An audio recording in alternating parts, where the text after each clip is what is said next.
what funk really to me is. It's black rock and roll. It's when George said we have returned to reclaim the pyramids. That's what that represents to me.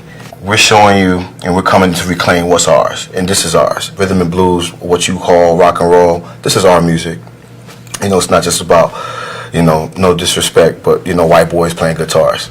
It's not what, you know, we kind of invented this. So, and it's just like a reclaiming of that, you know. How does funk play a part in your? How did it play a part in your development? What's the first time you recognized funk as a different thing from, let's say, gospel or jazz or whatever? Well, the first one to kind of like be the catalyst to kind of like point the way was Prince to me. That was it for me, and I was so young when say Dirty Mind came out. Like, to me, that was the shift. You know, that's when he kind of put his flag in the ground, and I was 7 years old, so I was so young, but my brain was so open for what it was. But I mean, that was the catalyst, because everything that I guess would kind of influence him, or that I learned influenced him, that's what I went to go seek after. So, you know, I went and aggressively sought after James Brown, or, you know, George Clinton in Parliament, Funkadelic. I could tell that he was influenced by Ohio players, you know what I'm saying?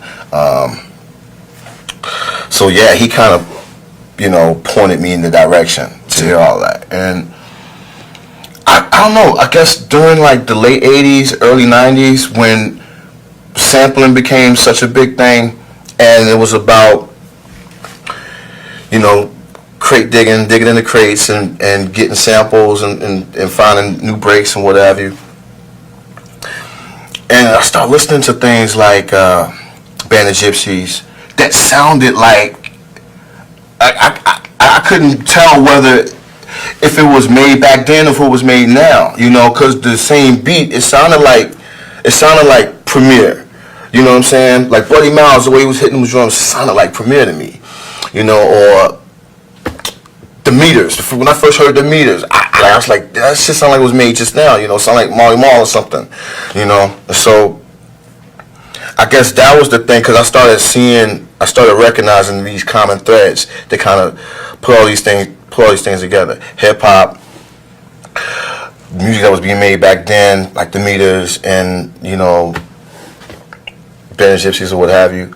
I heard a tape just recently of when James first got Bootsy and Catfish and them from King Studios or whatever. They were like opening up.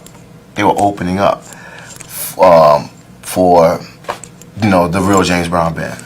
And so they just did like an instrumental set. So they was doing Jimmy, they was doing Power of Love, they were playing the Meters, you know what I'm saying? It's Bootsy and them like rocking. So it all makes sense, you know what I'm saying? It's kind of coming from the same tree, you know? But I think too that most people, when they think of funk, they hear, you know, Funky Worm, synthesizer, and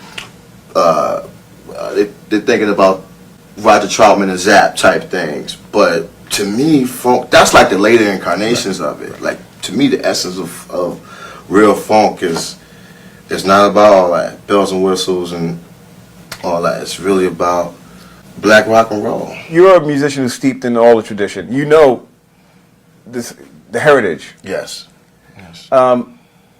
What is your goal going forward as a musician in terms of this tradition of funk and so forth? Hold the torch. You know what I'm saying? The world of R&B is grieving the loss of a true musical visionary. Michael Eugene DAngelo Archer, the Grammy-winning singer and pioneer of neo-soul, has passed away at the age of 51 after a long and courageous battle with cancer. In a heartfelt statement, his family shared, "The shining star of our family has dimmed his light for us in this life.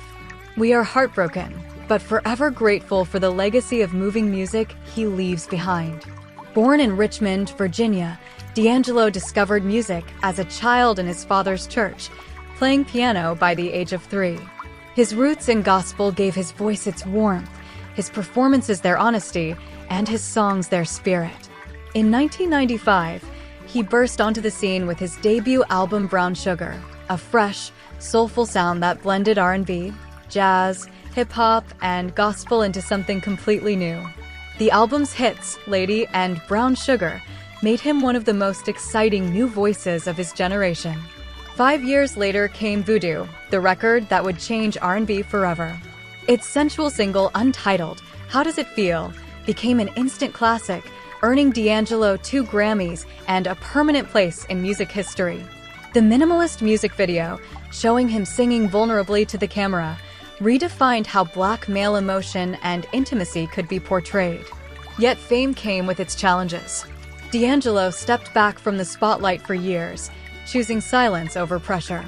But when he returned in 2014 with Black Messiah, his music spoke louder than ever, powerful, political, and deeply human.